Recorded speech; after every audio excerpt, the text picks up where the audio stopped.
قال النبي صلى الله عليه وسلم سيأتي على الناس زمان يوشك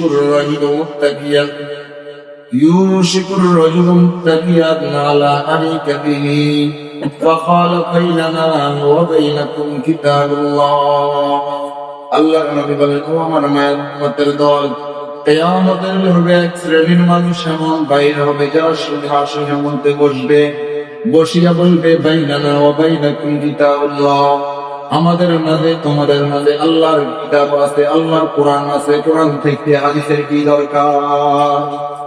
ফামা ওয়াজাদনা মিন Haramain হারামনা, কোরআনের মধ্যে আমরা যা হারাম হিসাবে ভাবা হারাম হিসাবে গ্রহণ করব, ওয়ামা ওয়াজাদনা মিন হালালিন ইস্তাহালালনা, কোরআনের হালালকে আমরা হালাল হিসাবে মানি, কোরআনের হারামকে আমরা হারাম হিসাবে মানি, হাদিসের কি দরকার? নাউজুবিল্লাহ।